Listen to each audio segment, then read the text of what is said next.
Hello there. Good morning, good afternoon, good evening. Welcome, depending on where you are in the world. Very nice to have you with us. Really appreciate it. This is This Week in WordPress 242. Goodness me, it's like we should have run out of things to say about WordPress hundreds of episodes ago, but there you go. It's the CMS that keeps on giving. We are joined this week by two people, neither of whom have been on this show before. Sadly, the marketing materials that we were putting out had Jess Frick's name on. Get well soon, Jess, is all I need to say. She's not feeling very well, and so she's pulled out of today's show. But we've got these two fine people joining us. First of all, Samantha. Now, Samantha, I do apologise. I never asked in advance. Is it Mueller? It's Miller. Oh, for goodness sake. I do apologise. Miller, that's interesting because it's got that sort of Germanic look to it. At my wedding, my maid of honor mispronounced it as well, so it's totally fine. I feel less bad. That's not quite so bad. Anyway, thank you so much for joining us. Hopefully this won't be the first and only time. Samantha is the content marketer at Nexus. We've had lots of people from Nexus on before. She's a WordPress dabbler and a world-class pet namer. Right, I've got to drill down on those. Firstly, what is a WordPress dabbler? I've been using it since I was in high school. Oh, nice. I wouldn't consider myself an expert, but I know enough to get around, and I've had many accounts. Yes, yeah. Well, that'll do. It's always nice to get a different perspective, so I appreciate you coming on. But what's this pet naming thing all about? Have you got many pets? Not currently, but I give them the best names. Oh, nice. Go on. I have two min pins. The older of the two is Ziggy Woofdust. And our younger one, whose spirit matches her name, is Stevie Licks. Oh, that's good. Yeah, as in licks. Okay, got it. Yeah, exactly. Oh, that's marvelous. Well, I really appreciate you coming on today. Hopefully, like I said, it won't be the first and only time. Also joining us today, we have got Paul Halfpenny. How you doing, Paul? Very well, thank you. You pronounced it right. Well yes, done. Yes. Yours is more straight, unless it's Powell or something like that. Yeah, Paul Halfpenny. But Halfpenny quite a lot. Oh right, okay. Oh, Halfpenny. Yes. Halfpennies, yeah. Of course, yeah. Well, Paul is joining us. He was actually on a podcast episode that I did recently. I was just saying to Paul prior to pressing record, his voice is totally in my head at the minute because he's been in my ears for the last little while. But Paul is the CTO at Filter, which is a remote-first digital agency that specializes in open source tech, such as WordPress, Laravel, React Native, and Ionic. The team there works on WordPress sites for clients, including, check this out, this is cool, Crystal Palace FC, which is a major football club over here, Medivet, Ennismore, Thistle, and major clients we're not even allowed to mention. In 2022. He talked at... Go on, you were going to say. No, they're all secret. Oh, okay, yes. You must kill the messenger if we mention. In 2022, he talked at Porto at WordCamp EU. He also was there at WordCamp US in San Diego. He's also a massive, and I've got this on good authority, a massive fan of Depeche Mode, and apparently they've got a new album coming out. He also likes to dabble in Star Wars and Disney, and he's just returned from an epic 2.5-week Christmas stay over there.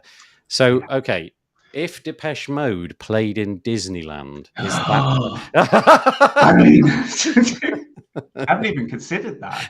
No, I bet they haven't either somehow. What's the fascination with Depeche Mode? Enjoy the Silence, 1990, came out. I was 15, perfect time. Wasn't really into music until that point. That hit, that was it. Since then... It's just got worse and worse, to be honest. It's interesting because I was a massive music fan, and much less so since I got older. But I never sort of coalesced on one band as the thing. Right. It was always like a bit of this and a bit of that. And it's interesting when you meet people who just like, it's like the Elvis fan. When you see people going to those sort of Elvis shows, you think, have we moved on? Do we all have to keep listening to Elvis? And I'm not leveling that charge at you. But is there ever a moment where you go, do you know what? Maximum Depeche Mode has now been reached? I feel like no, it just gets worse as I get older. And I think somebody in the comments just said they're touring. They start tour next month. Well, that is peak. We've got our tickets booked and albums out. And the most exciting thing, I think, was They released a new single a couple of weeks ago, and we listened to it, and we went, "These guys are 60, and that's really good." And so I'm happy, that they released something that was still great, and I can keep loving them for another. Oh, that's so nice. It's like a comfortable pair of shoes or something like that. It very much is, yeah. Costs a lot in box sets. Yeah, thank you.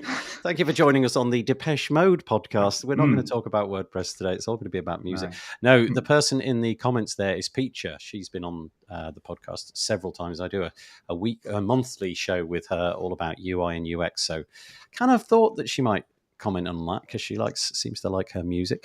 We've got a few comments that have come in. Really appreciate it when people do that. Thank you very much. Lana is saying good evening from rainy Ukraine. It's 4 p.m. It's rainy here in the UK, and as if to keep the weather report thing going, Peter Ingersoll every single week drops in a weather report about where he is in Connecticut. So it's 9 a.m., mostly sunny in Connecticut. It's 32 degrees Fahrenheit or 0 degrees centigrade. The weather hasn't changed much, has it, Peter, in the last 2 months?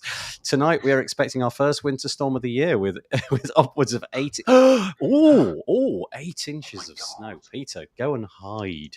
Thank you, though, for leaving us a comment. I really appreciate it. And we've also got Courtney joining us, who says good day, with a nice morning coffee. Really appreciate that. If you want to make any comments, there are several caveats. The first thing is, the easiest way to make comments is to go to this page, wpbuilds.com/live. And if you're logged into a Google account, you're good to go because it's YouTube. It's a YouTube commenting system over there. But if you're in our Facebook group, there's a little step you've got to go through because Facebook disallow us to retrieve your username and avatar unless you go through this step. My understanding is you only have to do it once, and then if you don't clear your cookies from your browser, you're good to go. You go to chat.restream.io. That's the platform we use, /FB, chat.restream.io /FB. And once you've done that, click the authorize whatever button, and then we can see who you are. If you want to remain anonymous, that's fine too. Maybe just include your name in the post or something like that. Okay, right. Fine. We've got lots to talk about today. Firstly, I should say that we didn't get here last week because we had a summit on. We had the Page Builder Summit going on, which is now over. So we skipped a week. So some of these articles might not be like super brand new, shiny. They might be, 10 days or something old, but I felt that they were worth including. So let's get right to it. Let me share my screen. Let me just find the right one. Here we are. First thing, which we always do, is enormous amounts of self-promotion. This is our website, wpbuilds.com. If you fancy keeping in touch with what we do, fill out this little box here, include your email address, and we'll email you twice a week. That's basically it, telling you when we've got new content out. That's all I really want to say about that. You'll notice on here, though, that the podcast is supported by GoDaddy Pro. We'll be talking about them a little bit later, but appreciate GoDaddy Pro for all of their ongoing efforts on keeping the podcast going. It's been an amazing journey. Thank you. Good morning, says Michelle Frechette. Hello. Nice to have you with us, Michelle. Appreciate it. And let's get on to the first piece of WordPress news. This is WordPress 6.2 Beta 3 is coming around. And there's going to be a live demo on the 2nd of March. It's being aired on Zoom. You don't need to book for it. You just turn up, and Anne McCarthy and Rich Tabor will be on the call. I'm actually the moderator of that, and I'm a little bit nervous because I never use Zoom and I don't understand how to use Zoom. But hopefully between the three of us, we'll somehow get through it. But if you want to go and post your questions all about WordPress 6.2, then go to this article, WP Tavern. It was on the 22nd of Feb. It's called WordPress 6.2 Beta 3, released contributors to host live product demo on the 2nd of March. And there's a link in there where you can submit your questions. And there's also a link directly into the Zoom call at the appropriate time. My understanding on the 2nd of March, I think it might be 4 p.m. UK time. It could be 5 p.m. If I look at my calendar, I could tell you. But anyway, it's about then. And I'm looking forward to it. There'll be a bit of a laugh. I've never done it before, so that will be cool. And I'm going to ask Samantha and Paul if they're going to attend. And if not, why not? Yes, of course we're going to attend. Yeah, of course Yes, you are. absolutely. We'll never see you again. No, but definitely. I think it's really exciting. Is it kind of end of phase 2, isn't it, with WordPress 6.2? It's on to the next thing. There is going to be a large amount to talk about. I think Anne and Rich have got a lot in the pipeline. I mean, there's just so much going on. The finishing of full site editing being one of them, really. Samantha, I was joking. You don't have to attend. It's totally fine. Oh, no, I'm still relatively new to WordPress. I made the switch to marketing and in the WordPress sphere a little bit into the pandemic. I'm not from WordPress background. So the more I can learn, the better. And I really enjoy the demos like this. Yeah, it should be really good. They're apparently in the last little cycle, there's been 34 issues. You can see it on the page here. There's been 34 issues have been resolved. And the cumulative number of enhancements since the beta 2 release is 292, which is really rather a lot. 354 bug fixes and counting. So there will be a lot to talk about. There's genuinely quite a lot of UI changes in there as well. So if you do want to keep up to speed, I mean, it's just a good way to get ahead of the curve. If you've got a bunch of clients and they are using, well, for example, things like blocks, there's a whole load of things changing around there. And obviously full site editing is coming to a close and the beta label is being ripped off it. So yeah, I'm just on a personal level, I'd appreciate anybody who does show up just to, mock me for being unable to answer questions. I just want to see how you use Zoom, and to make sure that you. It's going to be it's not going to be good. Luckily enough, the WordPress team behind this. Somebody reached out to me last week and asked if I was interested, and I said yes. This sounds great. And then it just suddenly occurred to me, really, the only way that I do these kind of things typically is on the tools that I use, and I've got all that muscle memory. I know where all the buttons are. So doing it all on an unfamiliar platform is scaring me a little bit. But they've been very kind. They've given me we're going to have a demo run through sort of thing tomorrow, where I can figure out how all the technology works, and so that's great. I feel really good. And I think the way Rich talks about WordPress is really, really easy to understand. I think I've told him a couple of times after I've watched talks that he's done that. Actually, he's great at presenting it in a really accessible way. And I think that anybody that's new to WordPress is a really good start for them to understand that. Yeah, he's got a very calming way about him, hasn't he? Very calm. And he has the cleanest house I've ever seen. I've never actually been in his house, but when you look at the background, it's like, whoa. I know what you mean. Yeah, it's very nice. Courtney, who is very much involved in all of this kind of stuff, says absolutely suggest looking at the 6.2 post as well. Yes, it's the 6.2 beta post is linked here. Maybe I should just crack that one open quickly. Lauren Stein, looks like on the 21st of February. I presume this is what you're meaning, Courtney. If not, feel free to drop us a link and I'll put that one into the show notes, which go out tomorrow as well. But please come and join us. Have some questions prepared, and hopefully we'll get Anne McCarthy or Rich Tabor on the show. And able to answer some of those questions. That'd be great. There's a link. What does she say? There's a link in there, I think, for testing. Okay. Excuse me, I'm making this up on the fly. A link in the piece that I just opened and then closed again. Yeah, okay, Courtney. If you find it, let us know, and I'll try and stick it on the screen. Okay. Right, let's move on. It seems like every heartbeat almost, we get somebody in WordPress buying something else in WordPress.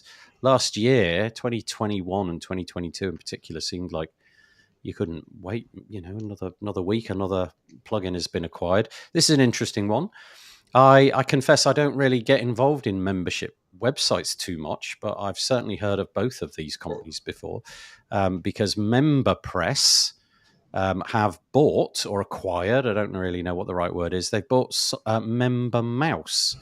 Years ago when I joined WordPress, I was actually trying to build a membership site. That was one of the reasons that drove me towards WordPress, because there were all these membership plugins and I did need to do something. And both of these were players, more than sort of going back a decade, basically.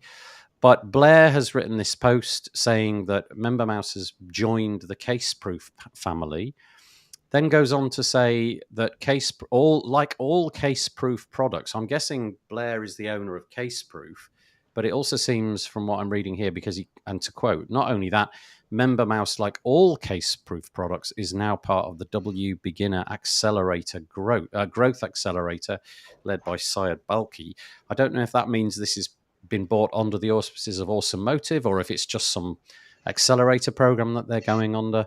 Anyway, the two things seem to have lots and lots of overlap. So I don't really know how they're going to fit together. I don't know if they are. It sounds from what he's writing like they're going to keep the two things totally separate, which begs the question, why buy a very similar competing product if you're going to keep them separate? Don't really know, but just thought I'd mention it. I'll open it up to you guys. Do you get involved in member-y sites, member kind of LMS type things?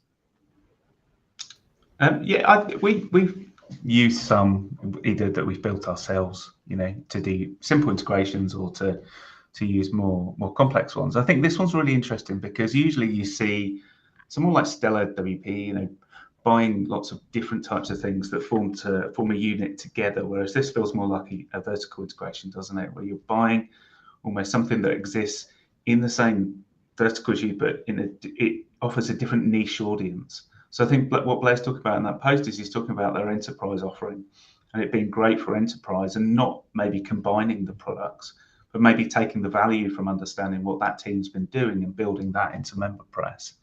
And that's a bit different from the usual acquisition model, right?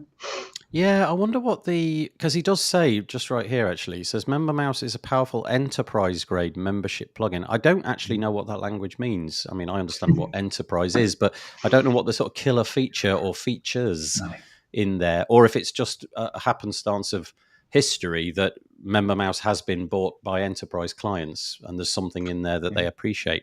Yeah, I don't really know. It says it's often mistaken for an online service rather than a plugin, which is kind of interesting. I think it's an interesting move, even if it, just because it's that different type of acquisition that's taking place. I think it'd be really good to find out a little bit more, actually.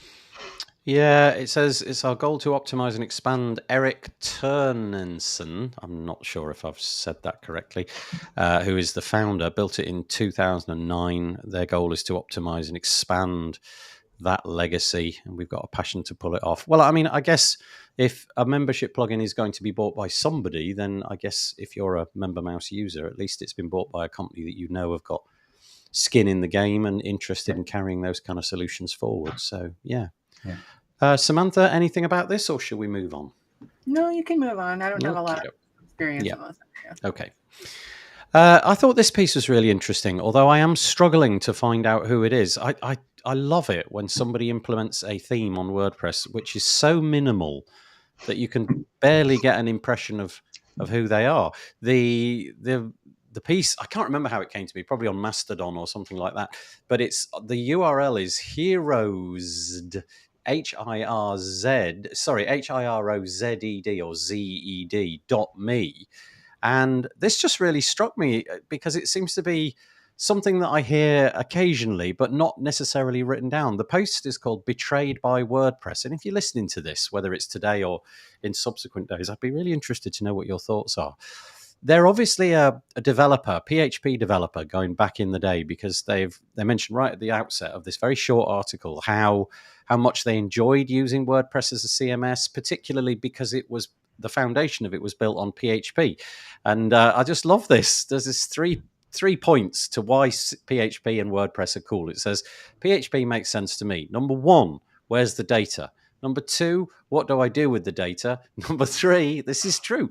Plunk the data in between some markup. You're done. That's it. That's how it all began. And now he's basically saying, look, now it's all JavaScript and everything's hard in JavaScript. Everything's difficult in JavaScript. I don't know how many times I've tried to debug things in JavaScript and it doesn't debug in the way that I want it to. And basically I'm stuck.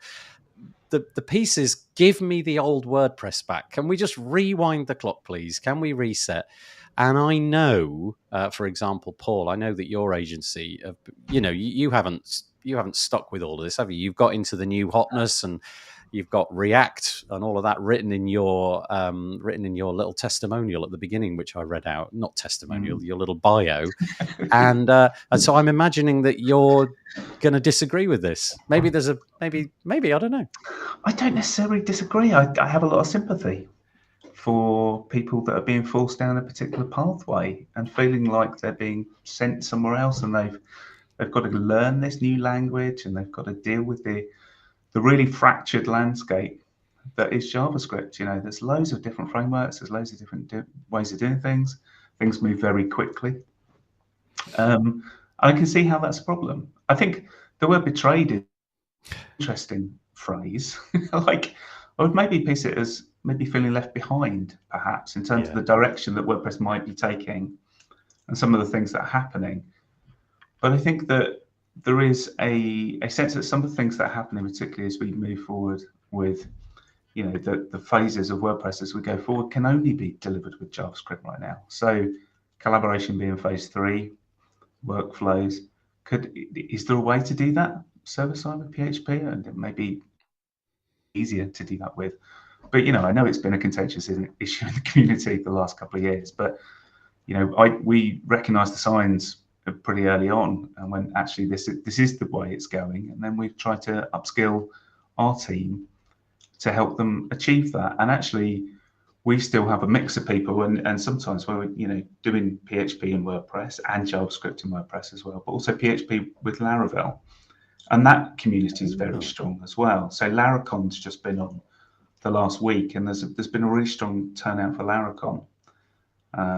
So I think there are places for people to go. I'm not suggesting that they leave WordPress, but I think that there's room for all of those technologies and those frameworks there. But I think technology moves on, right? We're not using HTML1 anymore. And CSS has moved forward a little bit in those times as well. So I think stuff does move on, and I think you need to, you probably want to adapt. I know that there's lots of people still earning loads of money by writing COBOL because nobody understands COBOL anymore, because they're the last few COBOL programmers left in the world. Yeah. Yes, but they're earning loads of money. So maybe stick with it as long as you can, and then in 10 your earnings will probably drop, but then in a decade or something, it'll just shoot right up because there'll be nobody left. It's fascinating to me, actually, that WordPress has maintained its PHP roots for so long in an unwavering, backwards compatible way. Prior to using WordPress, I was a big fan of Drupal. And one of the reasons that I got really a bit tired of Drupal was that every time they came out with a point release, so the equivalent of WordPress 3, 4, 5, and so on, they would not honor backwards compatibility. They would just hop to the next technology, which they felt was going to do the next couple of years. And whilst that was great, it did mean that every time a major version of Drupal dropped, so every 18 months, 2 years, you had to begin again, new templating engine.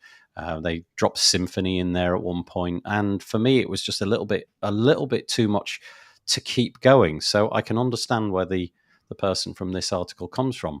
Yeah. But it also means that maybe WordPress has been so backwards compatible for so long that it does mean that a lot of people have become really comfortable in their workflow. And so when finally the JavaScript shoe dropped, it was a bit of a sudden shock.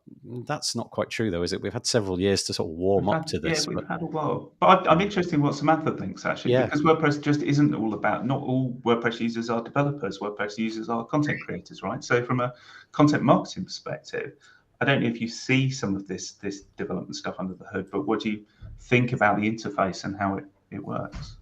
I haven't come across this particular argument before. And I as someone that doesn't work in the back end, I don't think I can fully appreciate the impact of what this change means. But, I get annoyed when things change as well. Like every time there's a subtle font change on my phone, I'm just like, ugh. Yeah. So I'm not sure how it impacts me as someone that uses it primarily for content creation. but in a more philosophical, I guess, way of thinking about it, I think it is important to continue to learn and adapt to a new style of working, because I mean, I'm doing that in a different way now. So I get it, and I agree to a point that it sucks, but at the same time, there's room to learn. Yeah, personal growth. It would be. I guess it would be akin to, I don't know, going to school in English or something. You know, all the teachers are speaking English, then suddenly you show up one day and the curriculum's now all taught in French. You've suddenly got to get a grip of French before you can start to move on with your education, and that is, in effect, what's happening. If you are hoping to develop on top of WordPress, you now have to have PHP, which is the language of its history, plus HTML, CSS, and now JavaScript, but also some fairly new versions of JavaScript, shall we say? And there's a lot of people who, it's a struggle to learn that stuff. You know, they've got enough on their plate just dealing with the client work that they've got. The idea of finding tons of time to learn something new like that is hard. Paul, in your agency, did you sort of self-educate yourselves one at a time, or did you guys put like a program together or buy a course, or how did you even manage it? It's really interesting because some developers learn different ways. So I'm very much a learner by doing. So kind of, sink or swim or find something to do.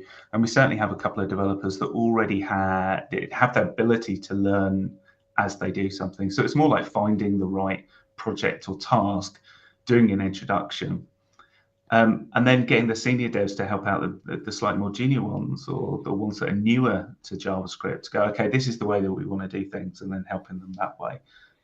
But we tend to learn on the job, or find discrete projects or like side projects and go, right, go away and go and try and do this in JavaScript, and then we'll find out how to upskill them that way. From a business point of view, there must be quite a lot of dead time is really the wrong phrase, and it's not the phrase I'm looking for, but it'll do. Time, because that sounds like quite a lot of fun. Oh, let's figure out a project where we can, but also it's not necessarily turning the cog of profitability. It's not printing the money at those moments. So that must be quite hard. It is. Agency is a bit peak and trough, to be honest. So you have those really high, busy periods. And then actually you just suddenly find, we've got almost a week free. This is fantastic. But what are we going to do in that week? I think the value of agency, and the best thing about agency, is you get to work on a number of different projects. You would all get thrown at you with all different requirements and different solutions. And that allows us to experiment a bit more.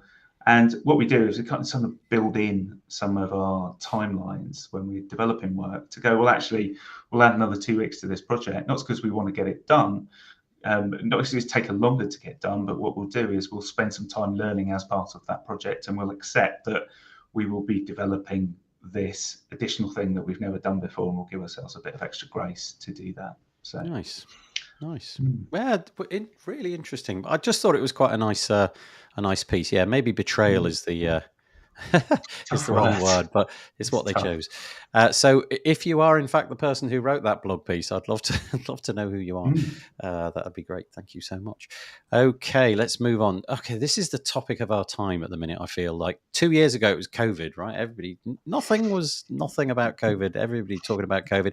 Now it's layoffs and the cost of living crisis and all of that kind of stuff. So this is a piece. We got quite a few today from the WP Tavern. So we'll just say one great big thank you to Sarah Gooding for putting so many good pieces out in the last little while. But she's basically drawing attention to the fact that really up until pretty recently, lots of the big tech companies that we've all heard of, the Googles and the Peloton, she mentioned here, Stripe and various others, have been shedding staff. And the numbers have been pretty eye-watering, actually, when you get to the level of Google, who lay off, literally a small town's worth of people in one hit. It's catastrophic. But WordPress itself and the wider WordPress ecosystem really did seem to be immune to that. And of course, time and tide and all that. We now seem to be in a period where that is happening. GoDaddy, amongst others, announced a few layoffs, and then, as this article says, quite a few different companies were sort of laying people off as well. DigitalOcean and Cloudways laying people off. And I just wondered, well, firstly, from Samantha's point of view, I don't know how it is for you, the sort of content marketing side. That seems to be one of the pieces of the jigsaw which gets called into this conversation. It seems to be a lot of the content marketing side of things that seem to get the first wave of the layoffs. And I don't know from where you are on the Nexus side if you've experienced any of that, or if you guys have been completely immune to it. So far, we've been immune. I've seen a lot of it on Twitter. I'm following the many people that are expressing their feelings on it. It's bad. To some degree, I guess I would have expected it, because a lot of companies ramped up at the beginning of the pandemic to meet demand, and kind of like seasonal workers in retail, when that boom isn't there, stuff like this happens. But you mentioned the cost of living crisis, and in America, the poverty line, the federal poverty line, has not actually changed. Like, the formula for determining what is in poverty hasn't changed since the 60s. So when stuff like this happens, I think that the people that are hit for the first time in experiences like this, it's almost more than devastating. And I would like to think that with how WordPress works in general, there's a lot of opportunity to recapture opportunities on your own. But it's so hard when it seems like so many people are doing that. And when the industry is getting hit like this in so many different larger companies, it kind of feels like the end of the .com boom. When it's just depressing, and I'm going to go off on a rant if you don't stop me. You're welcome to go off on a rant if you like. Yeah, I know what you mean, that whole kind of bubble thing. During COVID, I didn't really get a sense that people were over-hiring. I just got a sense that the world has changed. Everything's gone online and is going to stay online from now on. We're all going to be doing Zoom calls forever and a day. And even if Office is open, we'll still be doing the Zoom calls, because it's, the economics of offices have shifted and so on. And it really seems that everybody's belts have tightened. Lots of people getting laid off, but also lots of people getting laid off at more or less on the exact same week does make that puzzle really difficult, doesn't it? Because if you've got, let's say 1,000 WordPress people suddenly all looking for what is probably a dwindling number of jobs, that makes the competition and the fear much greater. 6 months ago, there were so many people vying for the one job, and now it must be so many people times X vying for the same number of jobs. So it must be really, really disappointing. I know Michelle is on this call. Oh, look, as if by magic, she literally put the comment in. She actually posed this question to Matt during WordCamp Asia. You can find that on the Q&A section. But also, Michelle, I think it's right. Am I right in saying that you are posting? I know you've got your WP career pages, but is there a place where you would guide people, Michelle, if they are facing redundancy? Because I know you do a lot of work in this space. So how's it going over at Filter, Paul? Yeah, we haven't made any redundancies, and we're not looking. We don't need to, which is amazing for us. We're very lucky. We experienced quite a period of growth last year, but we tend to hire quite slowly, and we tend to be quite sure and want to be quite sure before we take people on that is the case. I think there's a couple of things going on, isn't there? There's obviously a rebounding back. It's like with COVID, you have that elastic band and it's coming back a bit, and suddenly, people are tightening their belts. I think it's interesting that so many companies are doing it all at the same time, and they all seem to be getting rid of 7%. It's a strange figure, isn't it? You're picking off a certain amount of people, and obviously those, they're not doing it for this earnings call. They're doing it for the earnings call in a year's time, when that actually filters down through their P&L. Because a lot of people, fortunately, have been getting decent severance packages, and I think that's the most important point. But you look forward 3 months when those severance packages have ended, and that's the job, isn't it? If people haven't found jobs by then, they might be in a bit more trouble. Yeah.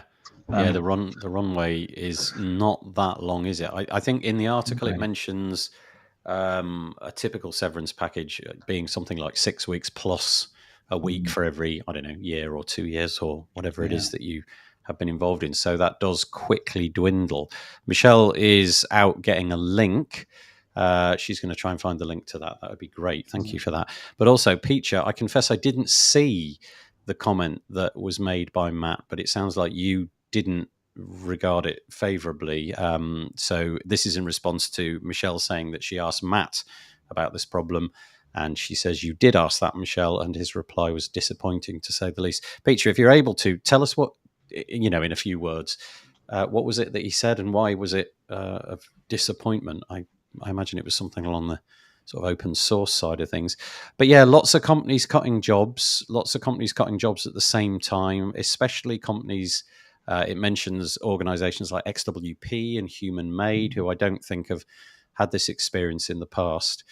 Paul, in your bio at the beginning, your agency Filter, the first words that you say about it was that you are a remote first digital agency. Now that speaks volumes to what we were just talking about, like Zoom calls and things, but have you always been that way, or did you shift and stay shifted?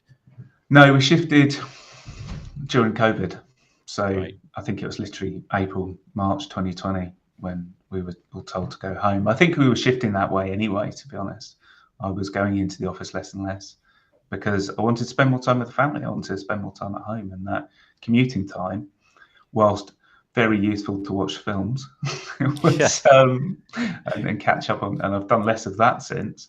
It just seemed like a waste of time, having to go out so early and come back so late at night, and the pressure you put on your partners to deal with the kids when you're doing that kind of thing. And I just felt less and less need to be in the office. So we went remote first, and it's tough. Like, it's as tough as having an office in some ways.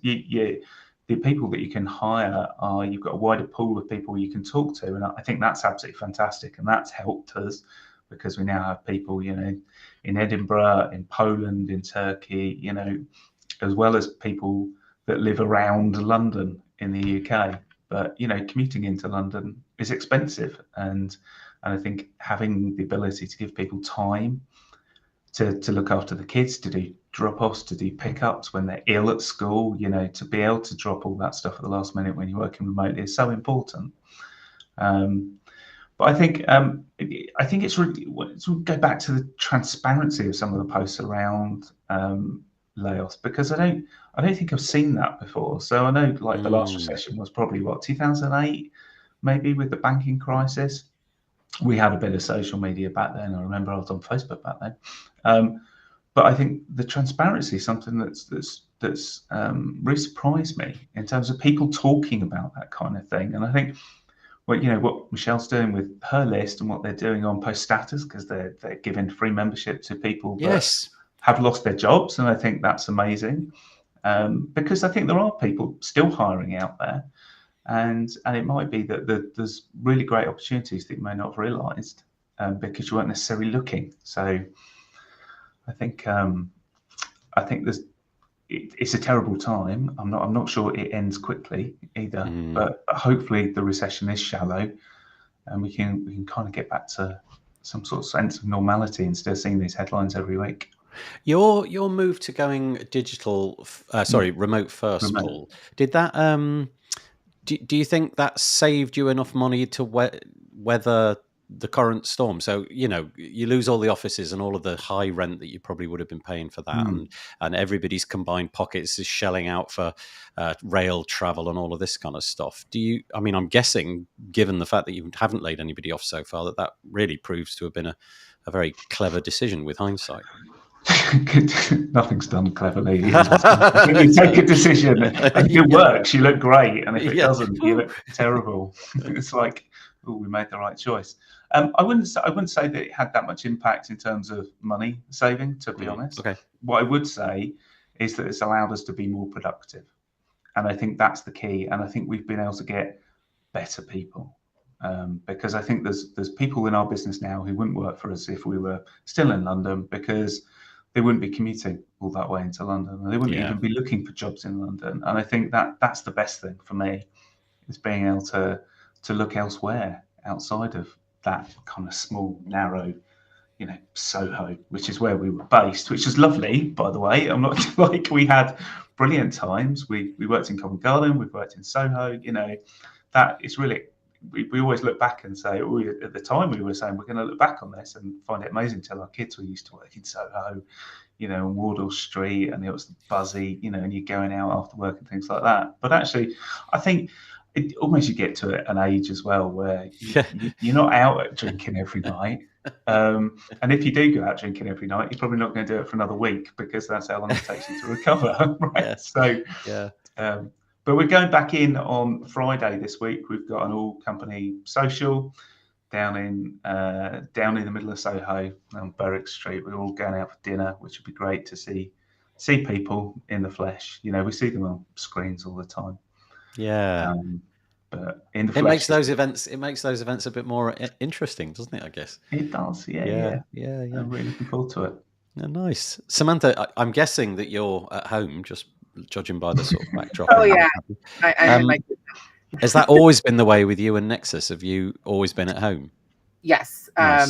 The primary motivator for me looking for a job was that I wanted to work remotely, and this worked out really nicely. And I've not met any of my coworkers in person, which is weird to me, but at the same time, pretty cool. And like you said, if not for this shift, we wouldn't have some of the people working with us. And I'm 100% one of those people. I worked in office for 5 years as a grant writer, a couple of blocks from my house, and this was just the right move. And I'm in a much more interesting job where I get to flex the skills I have. Michelle's giving you the thumbs up there. She says we love Samantha, which is really nice. I'm gonna get to the comments about what Matt Mullenweg said. So there's two comments have come in. One is from Michelle herself, who asked the question. She said he basically encouraged everyone who'd been laid off to sharpen their WordPress skills, market themselves as freelancers to build a portfolio, and encourage local businesses to get on WordPress. Okay. And then Peacher, who I asked to respond, said it was advice that felt so out of touch with the real world situation where people are at the top of their profession game. Top WP pros were laid off anyway. Nothing to do with their skills. Yeah, it's tough, isn't it? If you were caught up in that 7%. Michelle, if you do find that link to where you've been posting WordPress jobs, that'd be great. Thank you. But don't worry too much. It's not the end of the world. But thank you for that. Okay. Wow. What an interesting topic that was. That kept us going for a bit, didn't it? Let's move on, and we'll talk about accessibility. A little while ago, meetup.com, which is the website, it's a service. And I don't actually think it's directly got anything to do with Automatic or anything like that, but it's the service that all WordCamps and WordPress meetups are basically required to use in order to organize their meetups and so on, and all of that, ticketing and stuff. It was figured out that, well, they basically put an overlay onto their website, and given the commitment from the WordPress project to make things as accessible as possible, I won't go into the whole debate about it, but essentially if you believe that sticking an overlay on your website is going to make you entirely compliant with all laws, then you probably need to rethink that. So the argument went something like this: well, we're all forced to use Meetup. It's got this horrific accessibility problem. Can we force them to do something about it through the arena of public pressure? And it looks like the answer is a verified yes, which is great. So again, Sarah Gooding writing on WP Tavern, meetup.com follows through on commitment to improve website accessibility. So rather than just sort of announcing that they were going to do something and then go quiet in the hope that nothing would happen. It seems like that's not the case.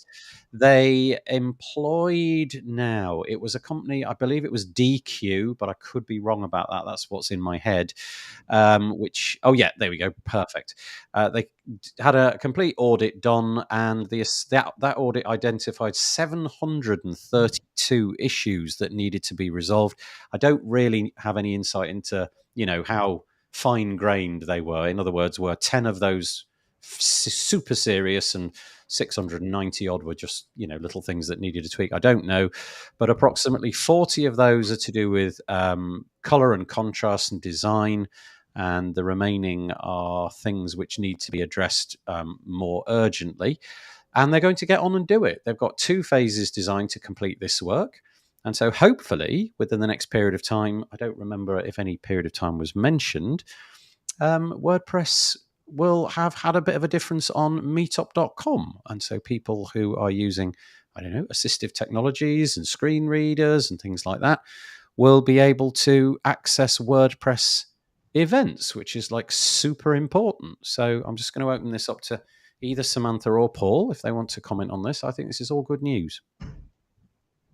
Yeah, I think accessibility is so important.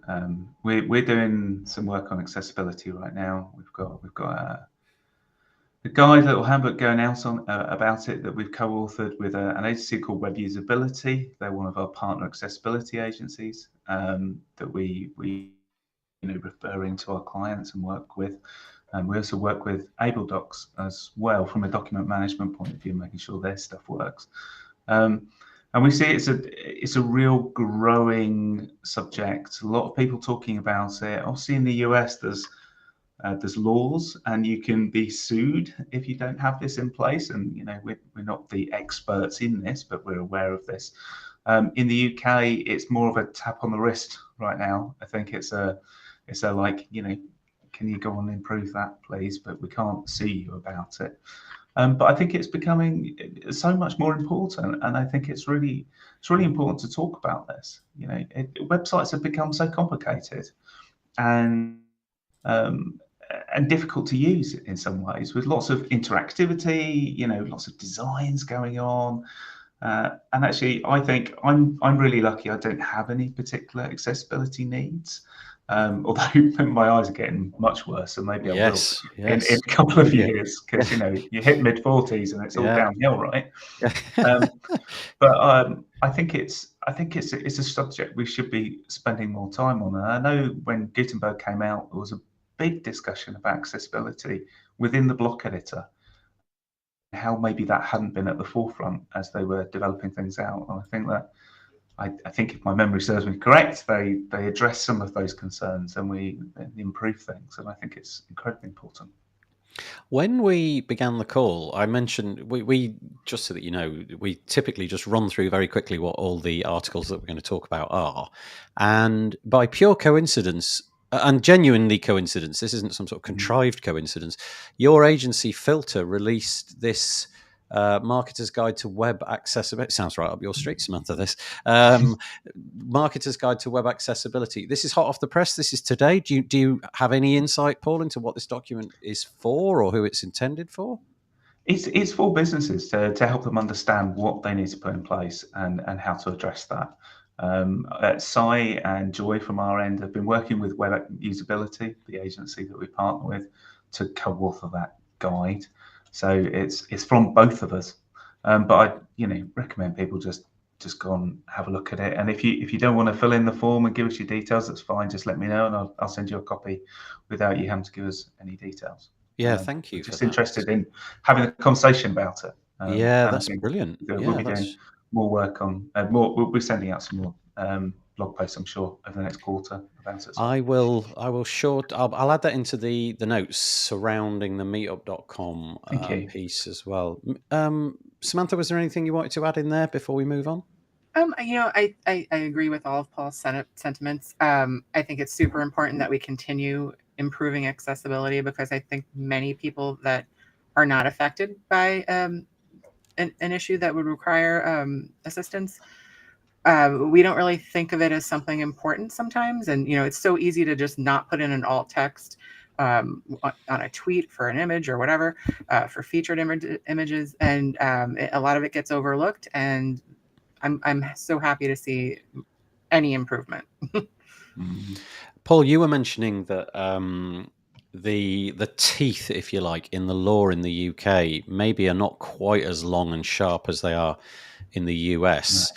And this next piece, which will just sort of bump up the queue a little bit, this is on the iThemes website. It's called Website Accessibility Lawsuits Are Growing, How WordPress Sites Can Become ADA Compliant. ADA, for those of us in the UK and elsewhere, is Americans with Disabilities Act. And I'm guessing it's the legislation which governs whether or not you are going to be chased by lawyers or not.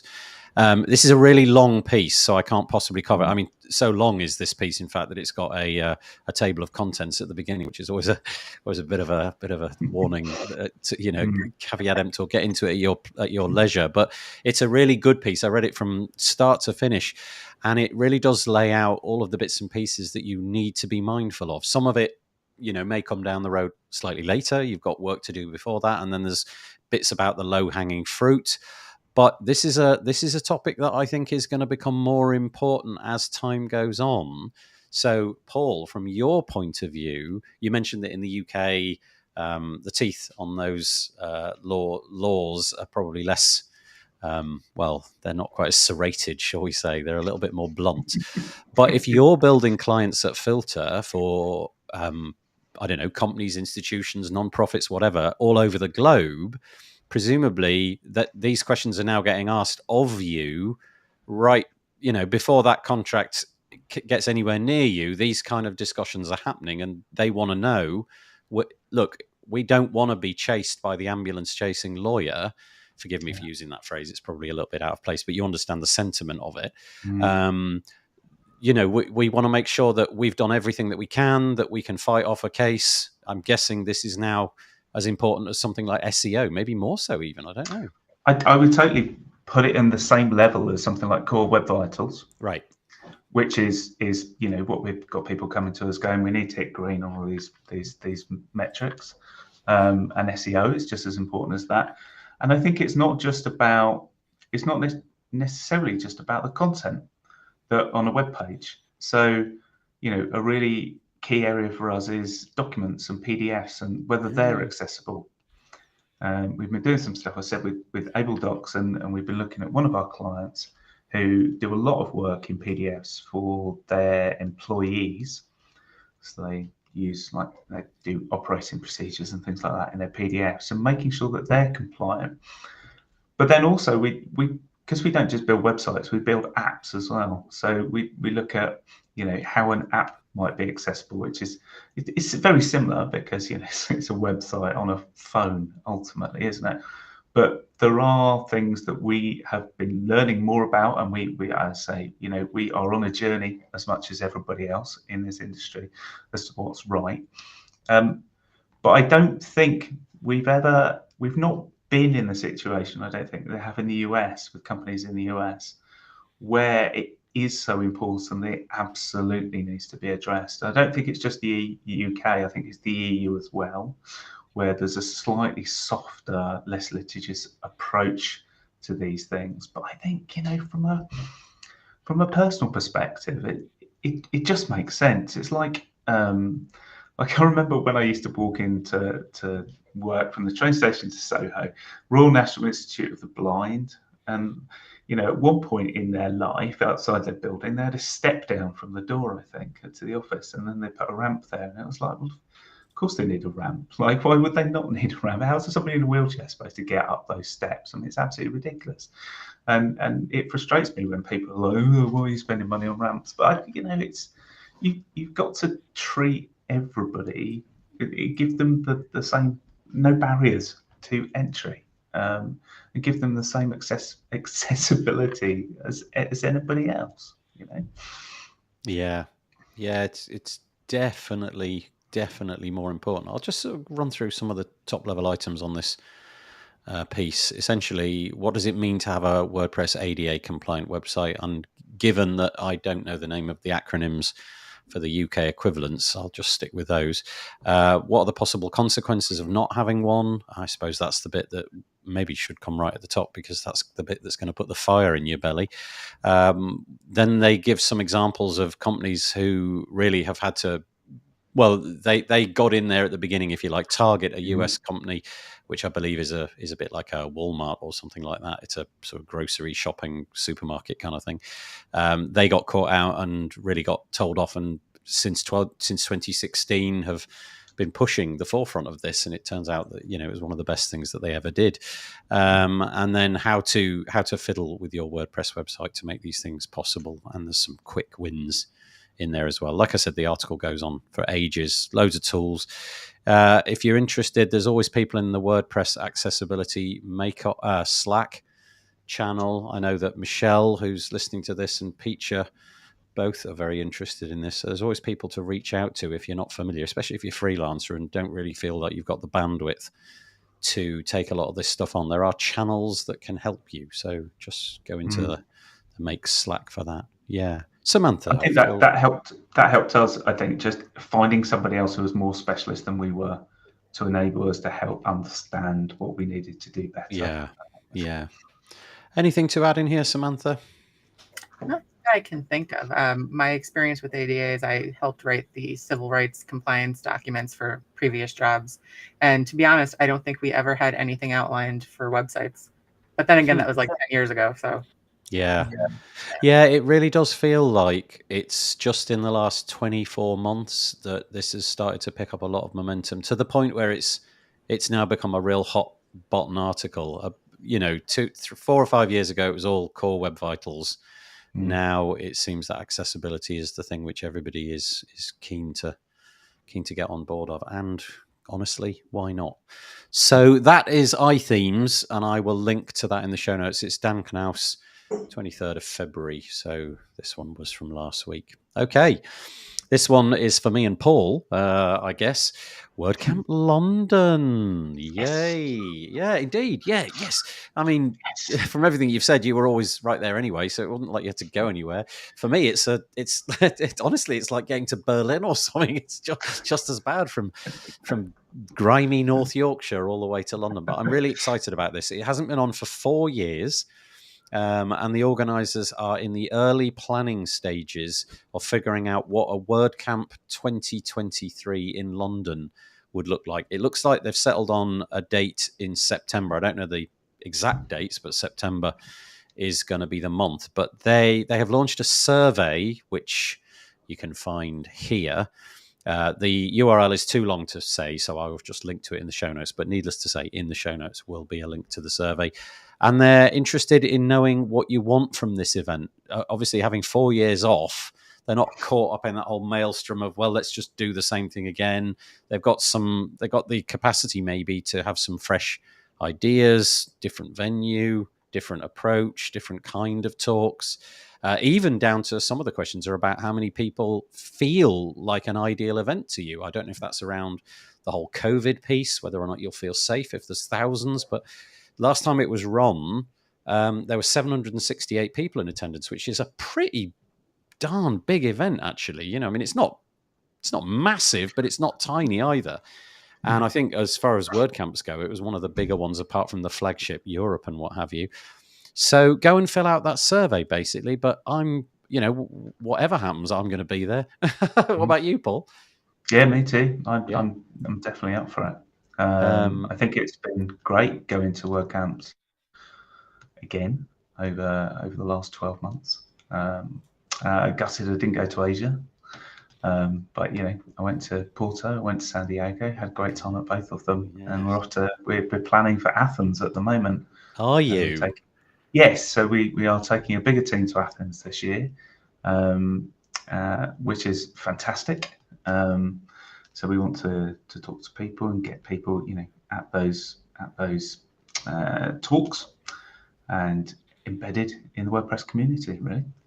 Are you going to be doing the sort of sponsorship thing, or do you tend to leave that to one side? I don't think we've looked at it yet. I think as an agency, I don't know whether it suits us to do sponsorship, but I think we'll have a look at it. And would you bring a big force to like the London one? Because obviously, yes. it sounds like 5 years ago you probably all were fairly close to London, whereas now they're all over the place. It's probably harder to get everybody to London than it ever has been. It is. I'd be really interested in the venue or where it might be held. I don't know if anybody knows London, but it's quite a big city. And it's quite an expensive city as well to stay in. I think what I really liked about Porto was the venue for Porto was just off to the side. It was walkable to a certain degree, and it was in the gardens, and it was beautiful. And I really enjoyed that venue. And in San Diego, there was a hotel attached. So you can stay in the hotel and then just wander down. It was all great, wasn't it? Yeah, I don't know. I speak regularly with some of the people who are organising WordCamp London, but I don't know much in terms of the venues that they're looking at. I do know that when they were trying to keep the WordPress London meetup going, and the cost of venues went absolutely bonkers. And I'm not just talking, that's a bit ridiculous. I'm talking orders of like 10x what you'd imagine to hire, let's say, the upstairs floor of a pub or something was, like eye-watering amounts of money. So I guess this is a big thing. But hopefully it can be all offset by the WordPress Foundation, who tend to stump up for these kind of events, which is really nice. Asia was just one block, says Courtney, between hotel and convention shopping mall. I so wish I'd been there. I really wish I'd been there. The National Harbour. What's this? The National Harbour for WordCamp US Community Summit will be a hotel and convention. Has one location as well. Okay, so WordCamp US. Yeah, I don't know. I'll report back. I'll speak to the organising team, and next week we'll hopefully have a bit of an update. Maybe they've got a venue in mind. But it does sound like if they're asking for numbers, what's your ideal WordPress size event? Maybe they haven't decided on the venue yet, because presumably that would... I guess you need to know that first, right? So that you can... my wife does events. She's very good at that sort of thing. It blows my mind, just the number of things that she needs to put on a checklist on a clipboard and walk around with. It seems like a massive undertaking to me. It's like it would be quite overwhelming. Anybody that organises WordCamps, I think my applause goes out to them, because everything that I've been at so far has been incredibly well done. Michelle, thank you, Michelle and Courtney and various others who keep making comments. That's really nice. I was at WordCamp US and was with Michelle, and the event didn't go quite according to plan in terms of the accommodation and the things like showering, and she wrote various blog pieces about that. But it sounds like, from everything she's written, that the WordCamp Asia team really pulled it out the bag, Michelle. So no similar experience, Michelle. It was like from start to finish a really great exercise. And did that include all of the bits that WordPress didn't touch, like the flights and the taxis to and from venues and all of that? It sounds like it did, but that's really cool. She also says she expects WordCamp US to be also. So we're sort of marrying a few things here, aren't we? Here we are talking about accessibility, and now we're talking about WordCamp events, and the two are now overlapping, which is kind of cool. She said, I showered. Yay! Yes. Flights and taxis were all good as well. Oh, this is great. And then Courtney Wright, did you see this? This was hysterical. Do you know a guy called Bob Don? He does a podcast called Do the Woo. And also there's a guy called Mark Westgard who owns WS Form. They took a cardboard cutout of my head on a stick and took it around various places at WordCamp Asia. And so there's me like with my head just sticking out of a potted plant, or like over the top of the Yoast banner.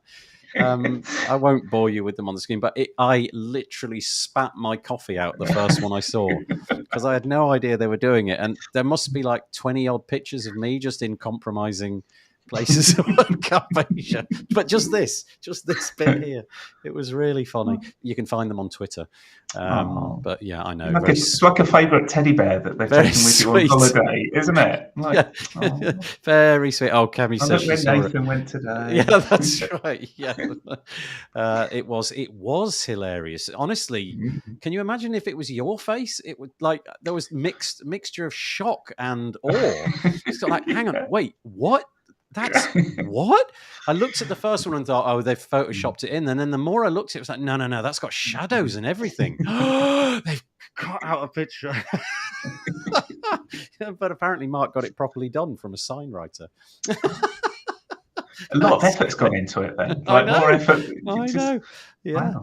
And there was one with Michelle. I was in her trolley on the front of her little machine that she goes around. There's a little basket on the front. There was just my head. It was great. Very funny. Thank you, Mark, for doing that, and Bob. I really appreciate it. Right. Okay.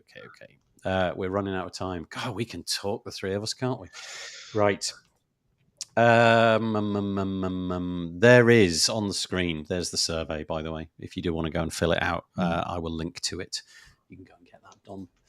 I wanted to mention this. This is slightly self-promotional, but I thought I'd mention it anyway. Well, it's not really. It's not about me. I recorded a podcast episode for The Tavern with a guy called Patrick Posner, all about using WordPress to create static sites. Can I just recommend that if you've never, ever thought about this? In other words, imagine the internet of 20 years ago, when if you wanted to create a website, you literally had to open up a text editor and write open bracket P close bracket, then write some text and write open bracket / P close bracket, and there was your paragraph tagged on. Do you remember that? Well, imagine that if you went out to find a web page, you literally found a static HTML file that somebody laboriously put together.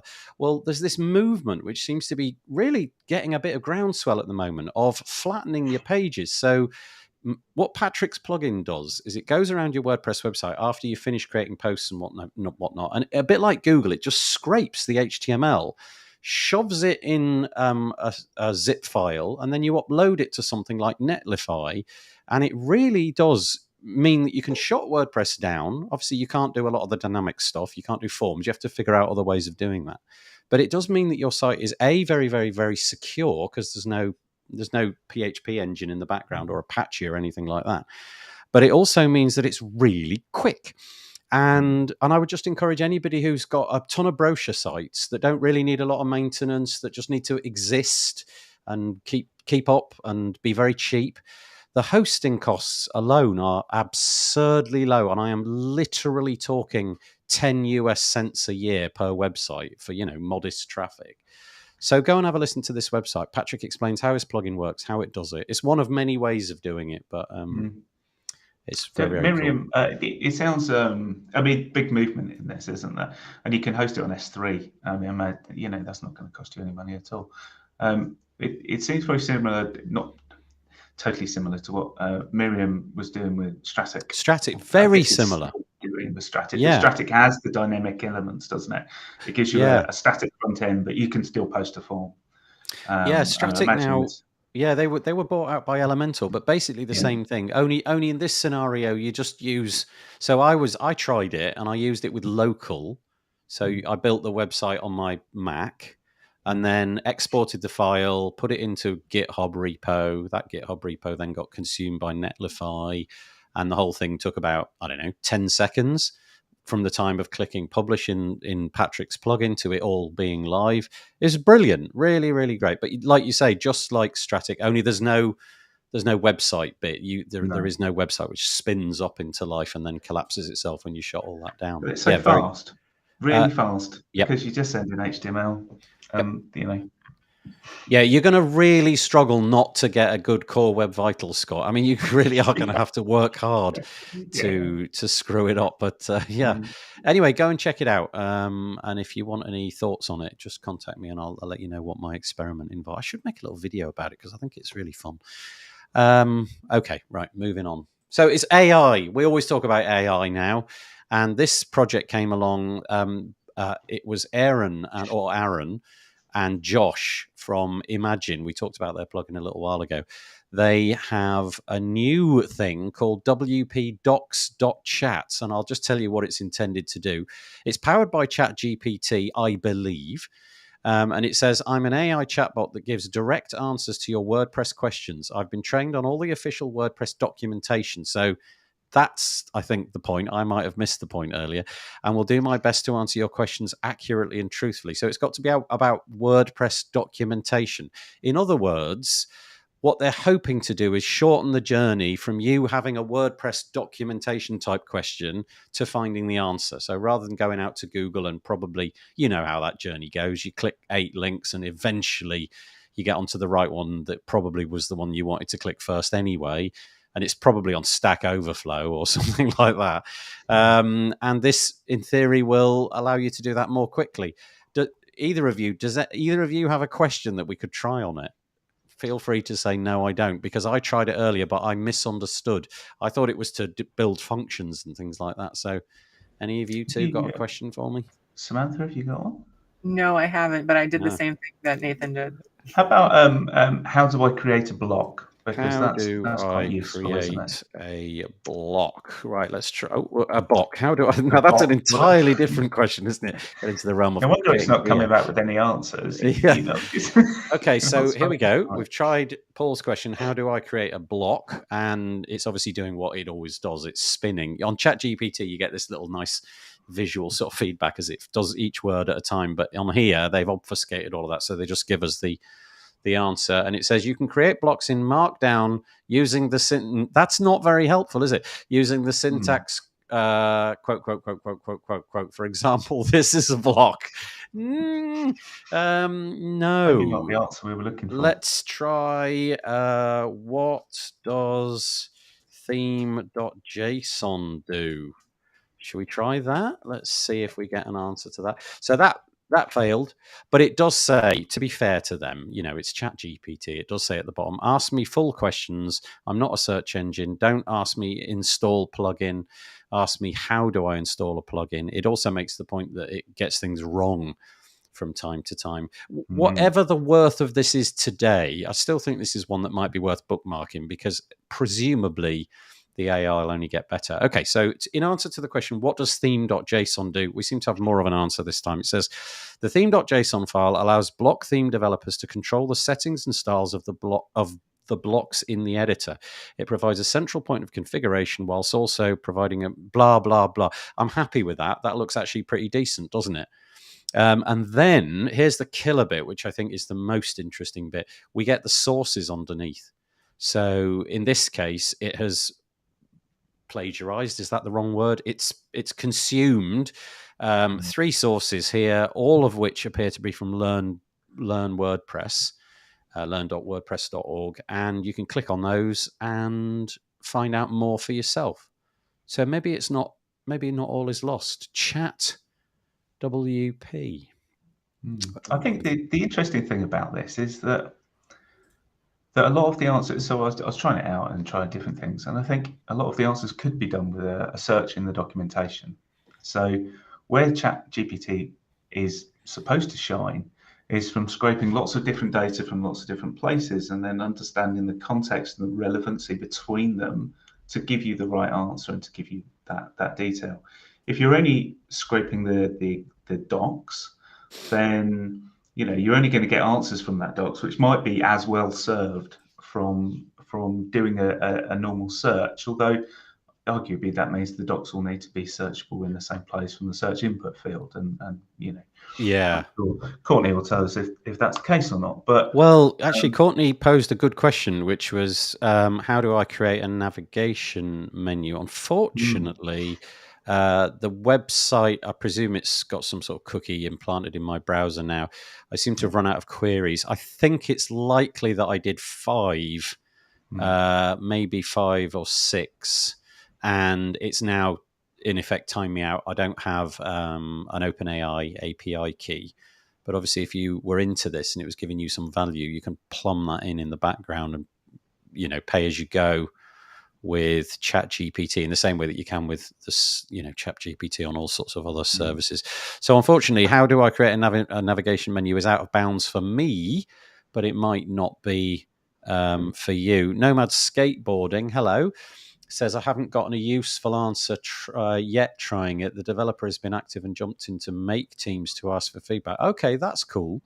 Yeah, that's good to know.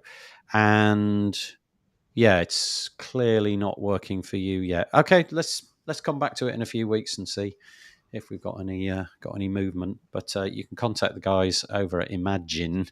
It's their product. Ugly Robot is the name of their company, which is great, isn't it? It certainly seems to be an ugly Samantha robot. name that because she's good at naming, right? So yeah, Ugly Robot. That sounds like, is that something? Samantha marks out of 10 for Ugly Robot. Yeah. Unfortunately, it was not me. No, it's a good name though. I quite like it. In response to the previous thing about Patrick Posner's plugin, Cohen, hello Cohen, I use Jekyll for some of my sites in combination with GitHub Pages. It's great for simple sites, insanely fast and secure. Interesting. Yeah, I do like this whole flattening web pages movement. I think that's going to be a real thing in the weeks and months to come, especially as people are, trying to shave money out of their budgets. That seems like a really good way of doing it. Okay, so that was ChatWP. We got limited results, but that's the way it goes. Next up, we have got Cadence. This is a piece of plugin news. Cadence has gone from 2 point whatever they were at. They flipped over during this week to Cadence Blocks 3. I believe it was Wednesday. It's a really long piece again because they've changed so much. We often have Kathy on this show, and she's been in charge of an awful lot of this in terms of the marketing and what have you.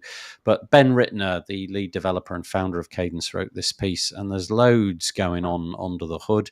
The first thing, I guess, is if you're a Cadence user, which I know a lot of our listeners are, they've changed an awful lot in the UI. So we've got this sort of tabbed interface now. If you're looking at the screen, you can see that they've divided all of their settings up into 3 sections. You've got general, style, and advanced, and you can see that working its way down on the image there. They've changed some of the ways that just some of the styles of the buttons that you click and things like that to have a more consistent approach. New updating settings, I quite like them. It all seems really clear, I've got to say. Where this border radius is going to happen looks pretty clear to me, and all of these UI things here look really clear to me. This is quite nice inside the block editor. They've added this visual cue to show you what padding you're going to get. And again, apologies if you're listening to this on audio, but those of you watching the video, you can see that this green area here represent, well, I say it's green, but you get the point. So it's got a tiny bit of padding, maybe like 10 or 20 pixels on the left and the right, and then it's got, I don't know, maybe 80 or something on the top and bottom. Does it say? We'll come to that in a minute. And you can see it in real time. So if you are interacting, not just with the UI in the block editor, but if you're interacting with the settings, it's going to show you that. So you're not surprised by, well, how come the word craft in this case isn't slammed right up against the top? You can see that, okay, it's the padding, and you can figure out where that padding's come from. So I think that's really nice. You can also move things around. They've started to use grid, and so you can move things left, right, like whole blocks can move left and right. And if you've got a series of blocks with inside inner blocks, you can move those around as well. And there's just a whole bunch of stuff. You can change the text within the block editor directly in the text itself on a certain subset of blocks, and a whole load more. One of the things which I quite like is that rather than a lot of the other alternatives where they go for you choosing pixels or rems or whatever it is that you want to go for, they've gone for this nomenclature of small, medium, large, extra large, 2 extra large, and 3 extra large just across the whole site. You can change that. You can say I want it in pixels, but just to keep things like clutter free, presumably for a subset of users who don't want to know all of that, you just say, well, just make every paragraph small, and it'll be whatever small is. So I think that's quite a nice thing. And they've introduced CSS clamp so that all of your fonts look groovy, no matter what you're looking at. They'll be small on small devices, and medium on medium devices, and big on big devices. So a lot of work in there, and a bit of a bravo, really. Congratulations. I had a play, and I really liked it. Really, really cool. You must be proud, Samantha. I am. I wasn't going to boast, but they're part of our family of brands. Love them. Yeah, they've done really quite a lot of work this time around. I know the marketing has been probably in full tilt this week. Have you been involved in any of that? Oh, no. Stellar is separate from Nexus, but Okay. I should know more of them. I pretty much know Michelle on that side. Yeah. Yeah, Rob, thank you for joining us, Rob. Rob Cairns in Toronto says Cadence release is amazing. Yeah, I'd be curious to know, Rob, what you've done with it that you feel is amazing. I played with it. I've been, like I said, I was doing my summit last week, so I cracked it open at the weekend, had a very quick play, and then my children woke up, and that was the end of that. So didn't really get a long time. Oh, we're besties, says Michelle. Here's an interesting comment. Nomad Skateboarding. My fear with page builders is they all claim to be lightning fast and then run major updates about how they're bringing the code up to speed. And Rob's back with a comment. I held off 2 new sites builds for this. Oh, curious. You actually held 2 back. Was it features that they were going to bring in that you thought were going to be worthwhile? Or was it just that, you could postpone them so you did, so you didn't have to fiddle with, I don't know, telling clients about the new UI and what have you? Anyway, kudos to them. Right. Okay. Anything you want to add to that, Paul? Or it looks like some of the stuff that they've introduced looks a bit like what Beaver Builder had. So we used to use Beaver Builder before the block editor came out, and we used to think it was excellent. And they had some some patterns that looked quite similar to that, and it was really useful for those members of the team that weren't maybe doing it in code, or but would do it on the front end style. So I think that's great to see. Are you all about the blocks then now? Is it always the block editor? Yeah, we are all about the blocks. Yeah. We don't tend to use anything, but like we did use Beaver Builder previously. We liked it, but we do our own custom stuff on top of that as well. We are pretty much full in on the block editor now. We don't use any page builders because we want to be as close to core as possible to a certain degree. And I think that suits our skill set pretty well. And very often we'll do reacty things or view things on the front end as well to interact with it. Yeah, nice, all custom stuff. So Rob says, I think that's the great thing about WordPress, right? So isn't it? Because everybody has the chance to do things in their own way that works for them, and you don't need to just follow one route and then that's it. That's very true. Yeah. Rob says, it's features. So it was new things that he wanted to use. Okay, that's great. Good to know. Mm-hmm. And in reply, Nomad Skateboarding. Nice, Rob. Your thoughts on the last podcast were really enjoyable. So Rob Cairns does a podcast. You can go and check it out, the SDM show. And obviously there was something in there on a recent episode. Was it about Cadence by any chance? If so, maybe go and check that out. That's cool. Mm-hmm. Thank you. Right, a couple of bits of errata. First one introduced by me. This is about the most annoying piece of news I can imagine. There's a beach near my house, which I go to all the time. I've got children. We're at this beach 10 times a year, at least, throwing rocks into the sea. And somebody this week or last week or whenever it was, found a massive dinosaur footprint on that beach. There it is. It's huge. It's about the size of my torso, and I'm just appalled that I am not the person who found this giant dinosaur footprint. Literally, there's a photo right at the bottom of this piece. There, that photo, I have sat exactly there dozens and dozens of times, literally there. And these two come along with their university degrees in archaeology, and they find look at it though. Look at that. There's just so obviously a footprint. Check it out. It's just so blatantly obvious. And anyway, I'm gutted. I thought it should have been me that found it, but I think it's incredible. The size. It's got to be a fake, right? Surely. No, it's real. It's look at it. That's it. Really? That's it. There. Yeah, they've dug it out. They've obviously, decided that it doesn't belong on the beach anymore, so people like me can't see it, and dug it up, brought it to some museum, and look at their smiley, happy faces. Should have been me. I grew up on the Isle of Wight for a large part of my life. I often go back, and there's a lot of Jurassic stuff on the Isle of Wight, particularly down in Ventnor, where the cliffs have fallen down, and they're always finding stuff down on the Isle of Wight. But I don't think I've ever found anything that big, because that is just immense. If you go down to this beach, this is no word of a lie, and you go when the tide is out, you cannot not find fossils. If you can see, you find fossils, and you find them every 10 seconds. You know, normally they're about the size of your fist, like one of those, what are they called? The ones that they're a bit like a nautilus. Swirly ones. Yeah, the swirly ones. Yeah, ones, exactly that. They're everywhere. They are literally everywhere. Every 2 steps that you take, there's another one. But the whole dinosaur foot, I'm not happy. I'm gonna if I had a rewind time card, I would whip it out now and play it, and I would be the person discovering the dinosaur footprint. So I'm not at all happy about that. But let's return to sort of WordPressy stuff just to top off today's show. It's 29 minutes past. We've got 1 minute left. This is not from me. This is from Paul. This is a human-made piece. What's this about, Paul? So at WordCamp Asia, there was a little meetup the day before WordCamp Asia. I believe I wasn't there, but I was watching it on Twitter, hosted by Human Made with XWP and Crowd Favorite.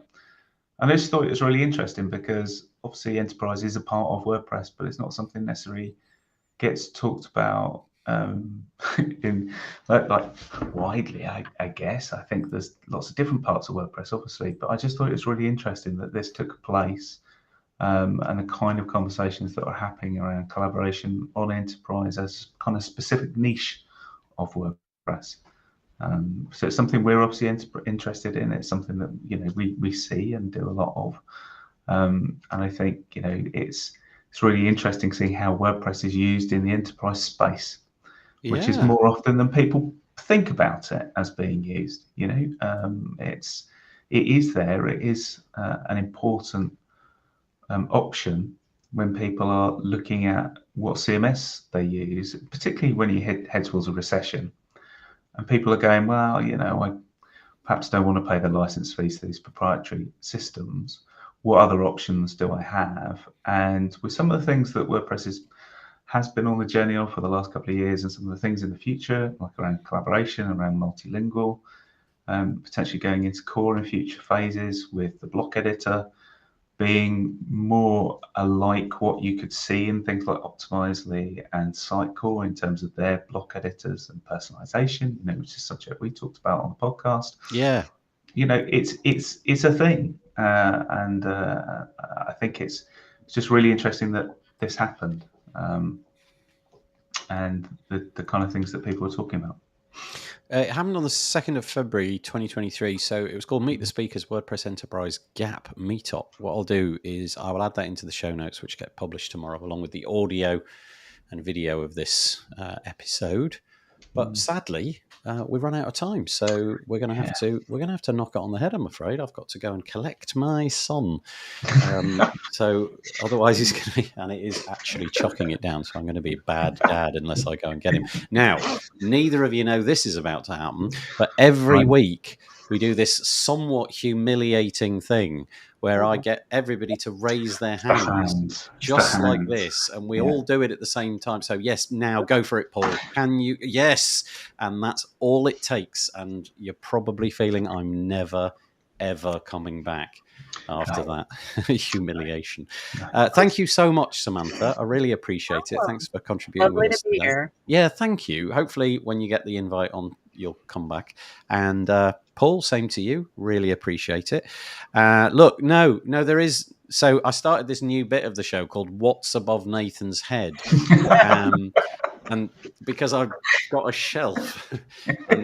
But does anybody, I mean, it's so obvious this week, right? I just thought, as soon as I saw it, I thought it's too obvious. Let me just make, hang on, how do I make me, yeah, there you go. Okay, Mark, what is above Nathan's head? You've got 20 seconds to answer. You've got 20 seconds to answer. Let's see if you can do it. Let me just reduce that. What is it? What's above Nathan's head, Mark? There you go. All right. That's the new gimmick. He says it's a library. Yeah, I'll let you have that. It's books. It is books. Mark, for extra brownie points, name me one of the... No. But it is, you're right. It's a library. Nomad Skateboarding says, I love the hands. I wonder, Mark. Da, da, da, da, da, da. It was good. There's so many comments. Thank you, Mark. How to use WP Books is the name, apparently. Yes, it's a chat GPT thing. We will go now because I'm going to get in trouble with my son, and I will see you all very soon.